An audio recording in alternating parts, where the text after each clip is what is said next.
आता संतोष देशमुख हत्या प्रकरणामध्ये सर्वात महत्त्वाची अपडेट समोर आली आहे। हत्या प्रकरणातील फरार आरोपीचं बँक खातं गोठवण्यात आल्याची माहिती आता सूत्रांनी दिलेली आहे। वाल्मिक कराडचं देखील बँक खातं गोठवण्यात आल्याची माहिती सूत्रांनी दिली आहे। मुख्यमंत्री देवेंद्र फडणवीसांच्या आदेशानंतर आता ही मोठी कारवाई करण्यात आलेली आहे। आताची ही सगळ्यात महत्त्वाची आणि मोठी ब्रेकिंग न्यूज आपण पाहतोय। संतोष देशमुख हत्या प्रकरणामध्ये मोठी अपडेट समोर आली। हत्या प्रकरणातील फरार आरोपींचं बँक खातं गोठवण्यात आल्याची माहिती आपल्याला सूत्रांनी दिलेली आहे। तर वाल्मिक कराडचं देखील बँक खातं गोठवण्यात आलंय। विकास माने आपले प्रतिनिधी या बातमीच्या संदर्भातले अधिकचे अपडेट आपल्यापर्यंत पोहोचवतात। विकास। शुभम, निश्चित आपण पाहतो आहोत की या संपूर्ण प्रकरणाची जी दखल आहे ती स्वतः मुख्यमंत्री देवेंद्र फडणवीस यांनी देखील घेतलेली आहे आणि कालच त्यांनी एक जो आदेश आहे तो दिला होता। या संपूर्ण प्रकरणामध्ये जे काही दोषी आरोपी असतील म्हणजे उर्वरित जे आरोपी जे फरार आहेत त्यांच्यावरती कारवाई केली जाईल आणि त्यामधले जे आरोपी आहेत त्यांचे बँक खाते गोठवण्याचे आदेश जे आहेत ते स्वतः मुख्यमंत्री देवेंद्र फडणवीस यांनी दिले होते। आणि त्याच अनुषंगाने जर पाहिलं तर सध्या देवेंद्र फडणवीसांच्या आदेशानंतर जे उर्वरित 3 आरोपी फरार होते त्यांचे बँक खाते गोठवण्यात आलेले आहेत आणि यात प्रामुख्याने जर पाहिलं तर वाल्मिक कराड यांचं देखील बँक खातं गोठवण्यात आलेलं आहे। त्यामुळेच नक्कीच ही सध्या महत्त्वाची हालचाल मानली जाते आहे। आणि एकंदरीत जर पाहिलं तर सध्या बीडमध्ये जे काही सीआयडीचं पथक आलेलं आहे मागील 4 दिवसांपासून हे सीआयडीचं पथक बीडमध्ये तळ ठोकून आहे आणि याच अनुषंगाने हा संपूर्ण प्रकरणाचा जो तपास आहे तो सीआयडीच्या माध्यमातून केला जात आहे। वाल्मिक कराड यांच्या पत्नी ज्या आहेत त्यांना देखील चौकशीसाठी बोलवण्यात आलं होतं आणि याच दरम्यान त्यांची देखील चौकशी झालेली आहे।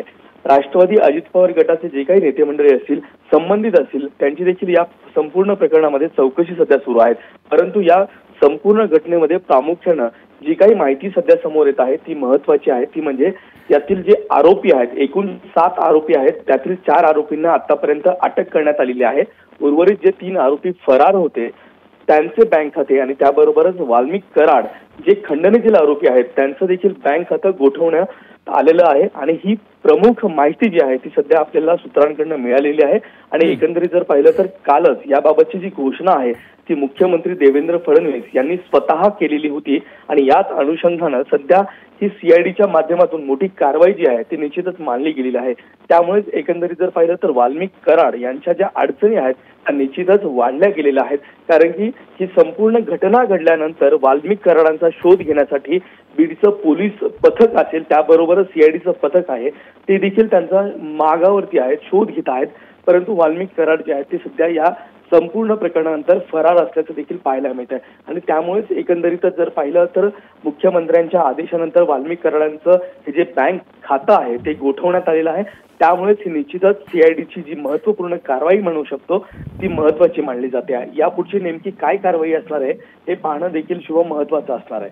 शुभम। विकास, वाल्मिक कराडचं बँक खातं हे गोठवण्यात आल्याचं सूत्रांनी सांगितलेलं आहे। अर्थातच सीआयडीच्या हातात काही महत्त्वाचे पुरावे काही धागेदोरे लागले असेल म्हणूनच ही कारवाई आता करण्यात आली आहे। शुभम, या ठिकाणी आपण निश्चित पाहू शकतो की मागील 4 दिवसांपासून सीआयडीचं जे काही पथक आहे म्हणजे ज्यावेळेस या संपूर्ण प्रकरणाचा जो काही तपास आहे तो सीआयडीवरती सोपवण्यात आला होता त्यानंतर सीआयडीच्या माध्यमातून या प्रकरणाची मोठी हालचाल जी आहे ती आपल्याला प्रामुख्याने पाहायला मिळत आहे। खरं पाहिलं तर जे काही वाल्मिक कराडांचं नाव वारंवार या संपूर्ण प्रकरणामध्ये येत आहे। वाल्मिक कराड हे संतोष देशमुख जे आहेत त्यांच्या हत्या प्रकरणामध्ये आरोपी नसले तरी जी काही खंडणीची प्रक्रिया जी खंडणी मागितली होती त्यातील जो गुन्हा दाखल झालेला आहे त्या गुन्ह्यामध्ये वाल्मिक कराडांचं नाव हे निश्चितच प्रामुख्याने या ठिकाणी घेतलं जात आहे। आणि यामध्ये जे काही 3 आरोपी होते त्यामध्ये वाल्मिक कराडांचा जो समावेश आहे तो देखील आहे आणि त्या घटनेनंतर हा गुन्हा दाखल झाल्याच्या नंतर वाल्मिक कराड हे फरार होते। आतापर्यंत त्यांचा शोध जो आहे तो पोलिसांना लागलेला नाहीये। सीआयडीचं जे पथक या ठिकाणी दाखल झालेलं आहे त्यांना देखील वाल्मिक कराड हे भेटलेले नाहीये। त्यांचा तपास सध्या सुरू आहे आणि त्यांच्या ज्या पत्नी आहेत त्यांना देखील आज केज पोलीस ठाण्यामध्ये बोलवण्यात आलं होतं। त्यांची पुन्हा एकदा चौकशी जी आहे ती करण्यात आलेली आहे आणि त्यामुळेच निश्चितच हे वाल्मिक कराडांचं जे काही बँक खातं गोठवण्यात आलेलं आहे त्यामुळे त्यांच्या हालचाली त्यामुळे त्यांच्या अडचणी त्या निश्चितच अडचणी ज्या आहेत त्या वाढल्या गेलेल्या आहेत। आणि त्यामुळे सीआयडीचं जे काही आता सध्या तपास सुरू आहे तो प्रामुख्यानं निश्चितच महत्वाचा मानला जातो आहे.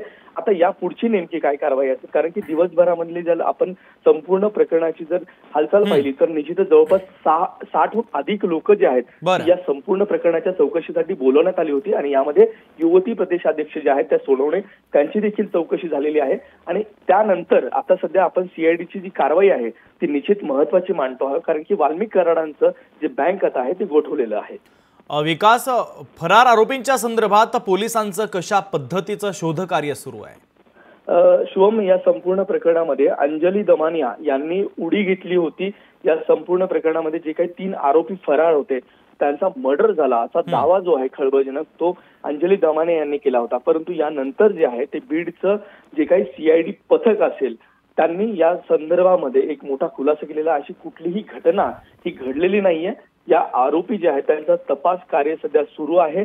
त्यामध्ये प्रामुख्यानं वाल्मिक कराड यांचा देखील शोध घेतला जातो आहे. यात अजून जर आपण पाहिलं तर निश्चितच यातील संपूर्ण प्रकरणामध्ये 7 आरोपींच्या विरोधामध्ये